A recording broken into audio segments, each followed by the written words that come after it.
My name is Jane Teasdale, one of the co-owners of Mosaic Home Care and Community Resource Centres. Welcome, everyone, to Mosaic's Community Life in Canada's podcast. I would like to introduce, as my guest today, Marta Hajek, Executive Director of Elder Abuse Prevention Ontario. Before we start, a little bit about Marta Hajek and the work she does in the community. Marta is currently serving as the Executive Director of Elder Abuse Prevention Ontario and has been engaged in EA prevention since 2013.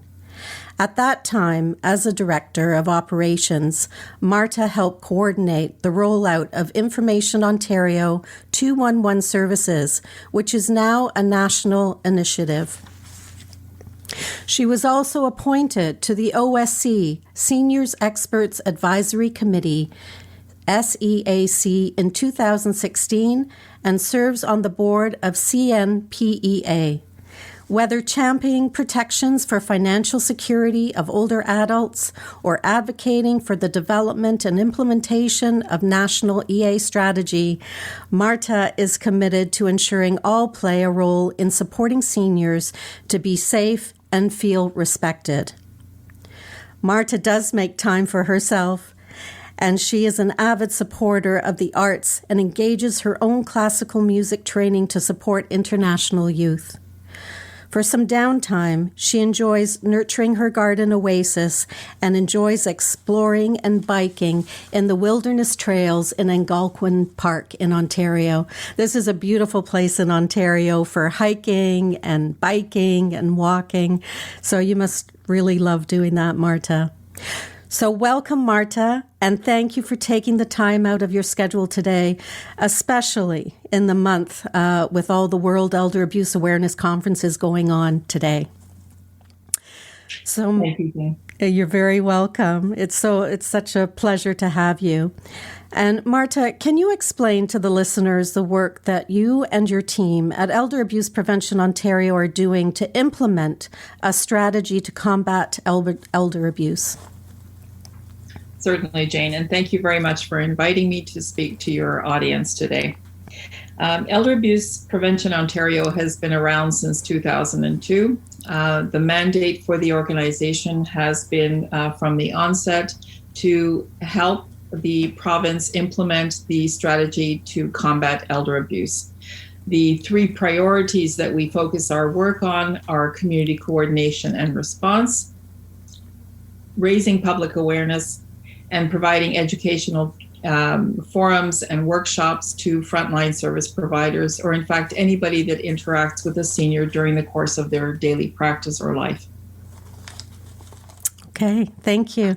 And I guess, as well, certainly, I guess the public awareness is something that you're having to work with your team to get that information out to the community. So really that is key, what you're doing.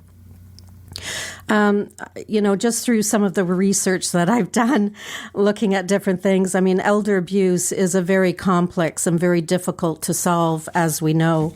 And I would certainly like to quote the wording from the World Health Organization. The WHO recently said in 2020 that too little is known about elder abuse and how to prevent it, that the scope and the nature of the problem is only beginning to be delineated, and the consequences and evidence for what works to prevent elder abuse is limited. Again, it's a very complex issue that, we all have to work on. And Marta, what do you think that are some of the root causes of elder abuse, in your opinion? Well, that is a great question, and obviously one that would warrant probably hours of a dissertation, but I shall be brief. At the core of all of this is ageism. It's the attitude that society has towards older adults, that they are somehow expendable, provide less of a contribution to society as a whole. And that tends to cloud all our judgment, whether we're policymakers or whether community workers, in instilling the values that seniors continue to bring to the community. We need to defend those rights of older adults. There is a lot of work right now currently afoot to work on a UN convention to be declared for the rights of older adults. There has been a declaration that this is now a decade of healthy aging. So everybody is focused now on the ageist attitudes, which for the most part, we need to check at the door. We're all aging. We're all in that life cycle right now, and our lives are going to be impacted by the way that we behave right now. Certainly, COVID has exacerbated some of the isolation that seniors have been experiencing. And again, who is more so that we need to support and help within the community. So, simple things like 1 in 5 Canadians consider that older people are a burden on society. That is a tremendous ageist attitude that paints everything that happens in society. Yes. Yeah, very difficult for sure. How as a society can we successfully educate and prevent elder abuse in our communities? Any thoughts on this with regards to neighborhoods and community? Well, we also know that not all seniors live in long-term care or retirement homes. For the most part, roughly 83% of seniors in Ontario alone live in the community. Now with the pandemic, that isolation has exacerbated, as I said, their livelihood, their quality of life. We need to look at ways to engage with community agencies that provide supports to those older people living, whether in urban centers, rural, whatever it is. So engaging and collaborating as a community, we each have a wealth of talents and services that we're able to provide and share. We need to do this in arm in arm as opposed to operating in silos. Yes. I agree. I think, more collaboration is needed to be done, including the hospitals, community agencies, not-for-profit, private organizations, and coming together to combat and work on this in the communities. And I think, another question is certainly what can each and every one of us do to prevent elder abuse in our communities? Is there any pointers that you would like to share? Right. So I guess my own perception of this, and this is something we as an organization continually say, is that we all need to take ownership and take responsibility for what we as individuals can do across all society. As an agency, we're providing all kinds of public awareness sectors. We've engaged a program called It's Not Right. It is essentially awareness building around the bystander engagement piece. If we see something, we need to say something. We need to provide some form of a reaction and support to the individual that's experiencing or at risk of abuse. And this is at the community level. Yes, I agree. And I think, meaningful conversations and getting to know your neighbor and not being afraid to, in a nice way, sort of have conversations about, it could be about that person's life or their interests and hobbies, and building up a relationship, I think, is really important. Many people in Toronto don't seem to know their neighbors anymore. So I think that's important. And do you think we should be focusing on human rights within our early education? Any thoughts or input on this? Absolutely. As with everything, as with a young tree, the nurturing, the care starts from the beginning and not just looking at the finished product. The same thing, we need to engage with intergenerational groups, that, youth groups, whether Girl Guides, Scouts, whatever it is, to provide that level of awareness. Youth groups tend to, or kids in school, for example, everyone experiences bullying. They know what it feels like. They know what the consequences are of inflicting this kind of behavior on their colleague or classmate. It's no different when a senior is experiencing the bullying. Yes. And so making that connection between the generations so that we start to have a better understanding as children are growing up, that this is not acceptable behavior, that this is not something to be tolerated, and they too have a role to play in stopping it. Yes, I agree. And I think, in the retirement homes and long-term care, I think that intergenerational component is critical. I think when individuals are going into long-term care that they're disconnected from the community and that people want to be part of the community and building up relationships with all ages as well. If I may, Jane, just inject one more thing. So one of the things that we've experienced over the course of the pandemic, and we tend to refer to elder abuse as a silent pandemic, but albeit, kids have a lot of experience and technical savvy with computers and tablets and smartphones and so forth. Just allowing them to interact with a senior, to help them learn how to use a tablet or to be more connected through all kinds of devices that exist out there. That relationship of teaching and learning also develops a relationship of trust, and that allows for other things to flourish. Yes, I think you're correct. I've had to rely on my son to help me with all this technical stuff and podcasts and videos. So yes, most definitely, they can certainly teach us a lot. And as we know, there are many causes of elder abuse which are due to the wider social problems such as mental health, drug addictions, and poverty. How much of our failure to address elder abuse are due to our wish to lay blame instead of solving these problems in our societies? Well, again, for me, it's not about laying blame so much as really getting at the root causes and looking at those behavioral supports that not only the senior who's experiencing the abuse, but also the perpetrators that are inflicting this behavior onto their family members or friends. We need to look at how family dynamics play out. We need to understand that there are other courses of action that we can take. There are family mediations that are possible. Just providing a level of awareness that, the behavior is not acceptable. And when we get into, newcomer or immigrant communities, things that may have been acceptable from other aspects of their life are not necessarily acceptable here, and providing them the level of comfort and knowledge that there is recourse to not have to endure this any longer is an extremely important part. Yes, thank you for that. And that's the awareness building. Yes, important.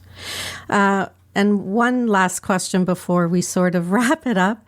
In order to fully address human rights and human rights abuses, we probably need to invest in more financial and social capital, most definitely in our communities and our networks. What are your opinions on this?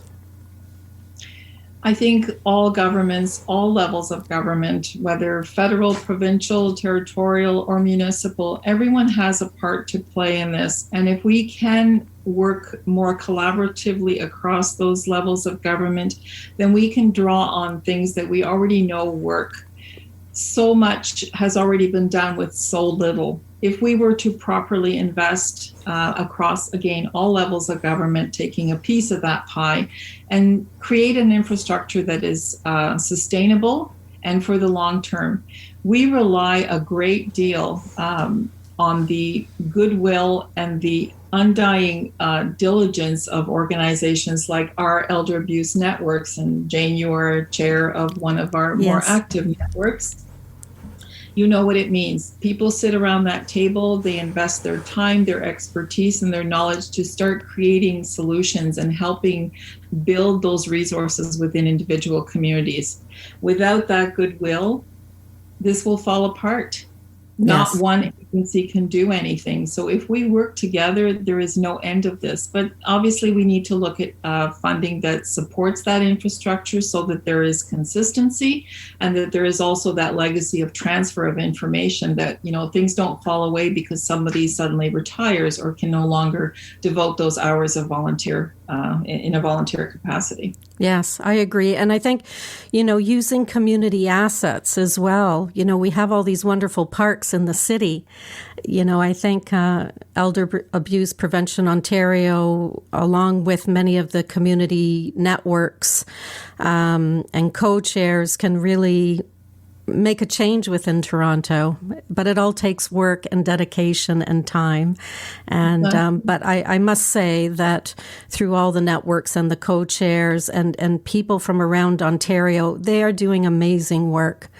and are dedicated, and the staff that you have as well at Elder Abuse Prevention Ontario. They work tirelessly long hours and are doing tremendous work out there in the community. I would also like to highlight actually an article by Carol Gore, columnist of Toronto Star, June 29th in 2011, Breaking the Silence of Elder Abuse, with reference to Dr. Elizabeth Podniks and her work within our communities. The columnist wrote, "Because of one determined trailblazer, Toronto has become the focal point of global movement to combat elder abuse. Dr. Elizabeth Podniks of Ryerson University is the founder and chair of World Elder Abuse Awareness Day, a leading member of the International Network for the Prevention of Elder Abuse, and the catalyst for both the Canadian and Ontario networks for the prevention of elder abuse." And on that note, Elder Abuse Ontario Prevention will be featuring an event for World Elder Abuse Day on June the 15th. Rights Don't Get Old. Can you explain some of the programs that are going on, Marta, throughout Toronto and online, I guess, with COVID? So I guess if we want to get a full perspective of what's all the amazing things that are happening across the province, including your event, Jane, but we are hosting a webinar. We are co-hosting this with CanAge and the Canadian Network for Prevention of Elder Abuse, but it will essentially address ending elder abuse in Canada. We work with various partners in creating these signature events. In Toronto, we're going to have the CN Tower lit up in purple on that day, as well as there will be other landmarks across the province. The mayor has declared June 15th and proclaimed it as World Elder Abuse Awareness Day in Toronto.